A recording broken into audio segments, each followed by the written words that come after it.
I have such a beautiful story to share with you all today that I actually cannot believe I haven't already shared before in a video about a spontaneous mediumship connection I had with a man that currently now lives in my dad's log home. Didn't know him at all. And I had gone up to his home to ask permission to spread my dad's ashes behind the house that I lived in growing up on the first birthday after my dad passed away. I call this story Braving Wings, and it's actually in this new book out October 29, Divine Synchronicity, Women's Stories of Magic, Miracles, and Manifesting. If you like stories of wonder, personal journeys, stories of how we sometimes just need to listen to the nudges and sometimes the more stronger way that the universe speaks to us, this book is for you. Whether you're a woman or not, they're beautiful stories. And for me, that day, the first birthday, October 15 of 2021, after my dad died, was the day that I finally said, I'm a medium. And I have to accept this. And it's okay to use that word. So, as I was sharing, we drove up to about 8 hours from where I live to a home I grew up in during my high school years. And I wanted to, and my family, spread my dad's ashes behind the house. I didn't know who lived there now, didn't know if that would be okay with him, but I drove there, knocked on the door, introduced myself. The man introduced himself as Larry and mentioned how he had owned a hunting and fishing store in town, but didn't know my dad. I had let Larry know just about my dad's fondness of nature and wildlife and, the fact that this was his dream home. And I told Larry about my intentions to spread the ashes behind the house. And, he said to me, I'm living in this house now all by myself. My family is gone. And I would assume he had meant passed on. And so it's just me, and it's a lot to take care of, this house. And the world just, I don't know, sometimes the world is depressing. And sometimes I'm just kind of down about it all. But I'm happy to help you honor your dad. And so we did, my family. We walked here behind the house and spread his ashes. My son, my dad's grandson, used a bird caller he gave him before he passed to call in some birds that came while we had our little ritual. And I just in my heart wished Larry well, thanked him for allowing me the opportunity to do that. It was the perfect place to honor my dad. Could not have picked a better spot. Such fond memories of watching my dad behind the house, walking our dog, and often even the neighborhood dogs that would trail and follow behind him. And we sort of went on our way. And I just wished Larry well in my heart. Well, by this time, I was having these connections with my dad. I trusted them. It was about just shy of a year after his passing on November 1st. And while I didn't necessarily feel him in that moment as we were spreading his ashes, I didn't need to. I knew he was there. I knew he knew what we were doing.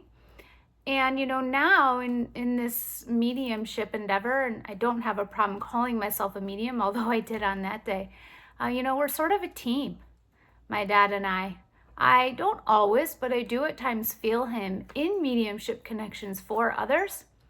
One time I even asked him, Dad, well, how exactly are you helping me here? And he gave me the symbol of directing traffic, meaning sort of supporting people as they come into my awareness and who's going to come when. And that's funny because my dad was a police officer in life, so there were times when he actually was directing traffic. And now he's using those same skills in spirit, I suppose. Anyway, my dad and I appreciate us as a team. But in this moment, I just knew that I had connections with my dad. I was at that time having connections with others, but they were spontaneous. I wasn't asking for them. They would just happen at times. And on this morning, October 16, the day after his birthday, I was doing my morning meditation practice, as I often do. And just in sitting in that silence and peace, that's what we do.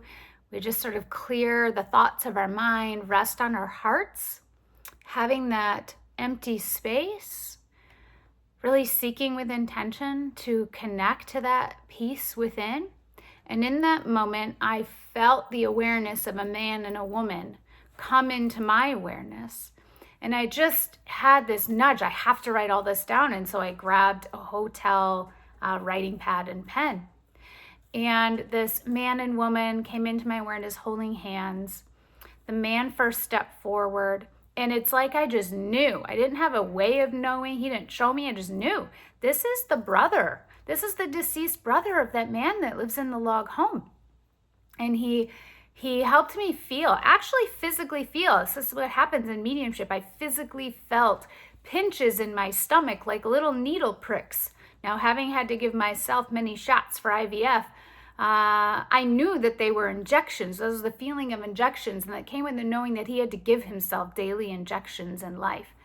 He showed me an apple in my mind and like a chalkboard, which was for me a symbol for someone that was a teacher. And so I wrote down a teacher. And he just helped me feel great appreciation for his brother and this idea of his brother taking care of him. And then gave me a fond memory of them building snowmen, which lots of kids build snowmen, but we're going to come back to why that's amazing in just a little bit. So please hold on. I know this story is a little long, but it is magical and beautiful and wondrous. And one of those kind of pulling all stops to show you just how creative and by divine design things can sometimes be to put you on a path or really show you something that you don't quite yet believe. So he showed me this fond memory of building snowmen and gave his thank yous and kind of withdrew my awareness. And I also saw just a random image of special bird in a box. It's like I saw the box and then just had this connotation of special bird. So I just wrote that down just like that. I couldn't make any sense of it, just special bird, brown wooden box. And then the woman came into my awareness, and I just knew somehow that this was his mother. Again, Larry, the man in the log home. And she showed me that she lived a very, very long life, well into her elderly years, that she loved her daily walks to the mailbox and mailbox flowers. And most especially, she showed me very specifically with color and all, and sort of my mind's vision, this white little square design with like a kitchen pot holder with a green adornment and yellow flower. And I wrote all this down just like that.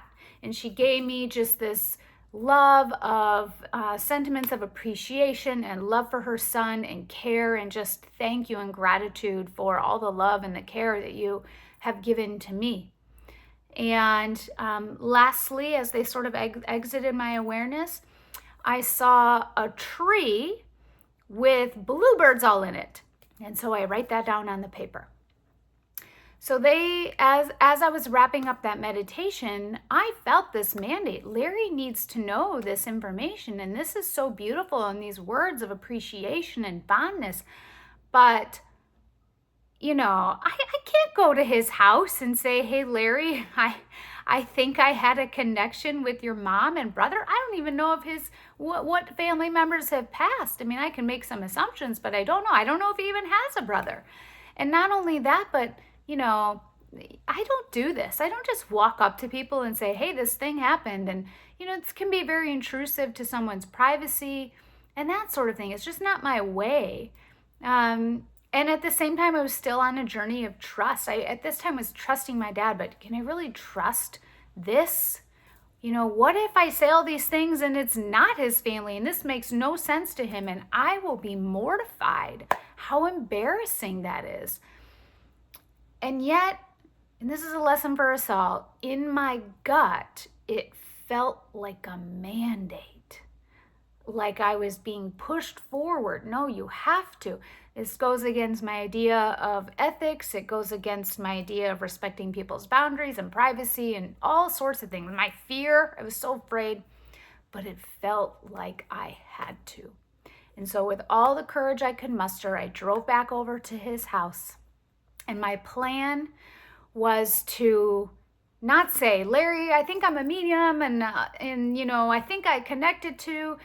Can I just ask you all these questions? That didn't seem very ethical. What if he doesn't want to hear any of this? What if he doesn't believe? What if it's against his personal values and beliefs?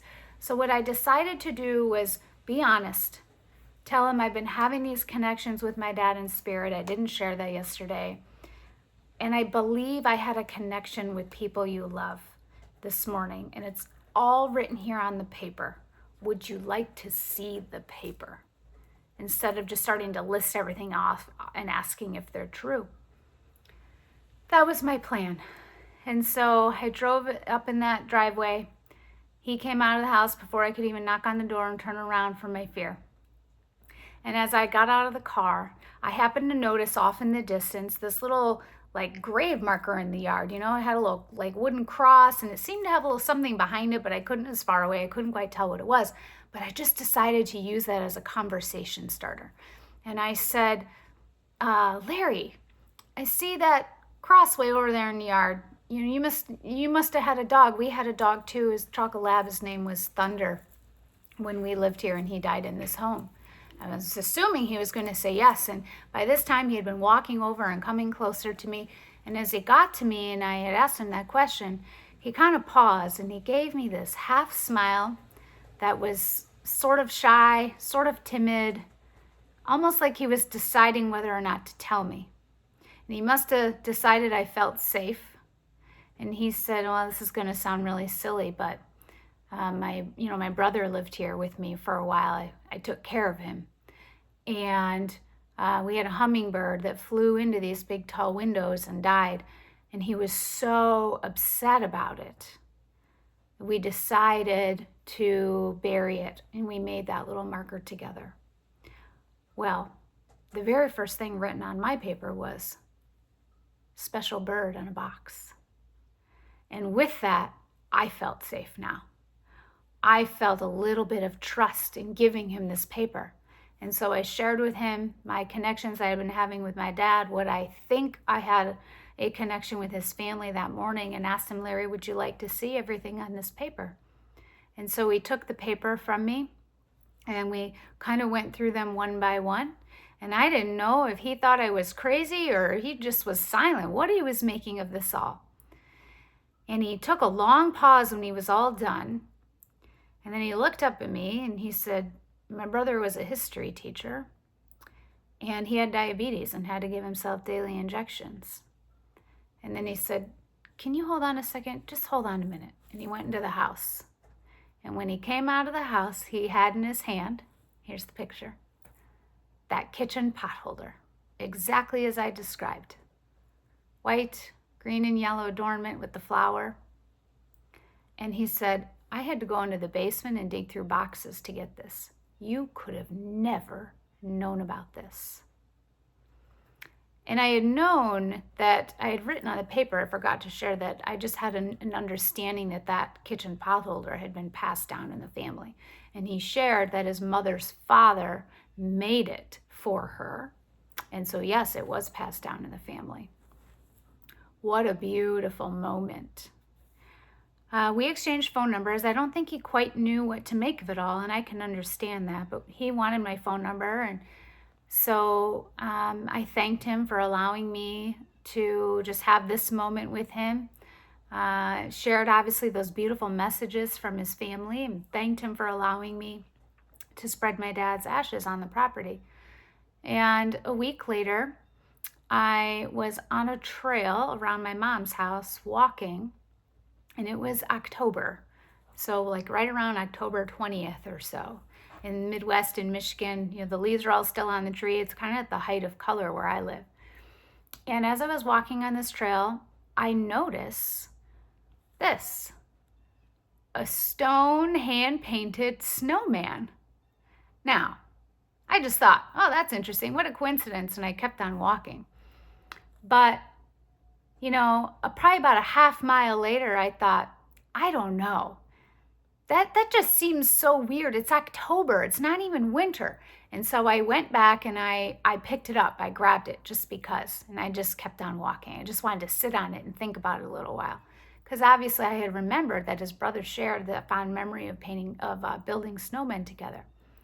And as I finished the loop around the little pond here, and I walked down to, actually right behind me here, down to the edge of this little pond.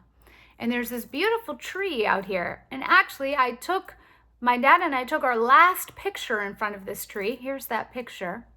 And full in the tree that I've never seen before at my parents' house that they live in now, or that my mom lives in now, it was full of bluebirds. Full of bluebirds. Well, that was the one thing on the piece of paper that I had written down that never in our conversation, Larry and I, had panned out. Bluebirds in a tree. He had no recollection of that. It didn't make any sense. But here I am, standing in this tree full of bluebirds after I picked up this snowman. And as I happened to just sort of look down by my feet, what do I see? I see just the tail, not this whole hummingbird. It was like this, but only a tail. Only a tail of a hummingbird. A plastic one that like someone might have in a planter. Clearly it probably had, flown away from wherever and just landed there. Well, that special bird, that hummingbird that was buried at Larry's house, Larry had gone later. The thing I couldn't see behind it was a little plastic hummingbird just like this. But do you know what was missing from Larry's hummingbird? Just the tail feather. Larry's hummingbird that he put to mark that grave had a missing tail feather. Here I am standing under a tree full of bluebirds, exactly what I had written on that paper. And under my feet is nothing but a hummingbird tail feather.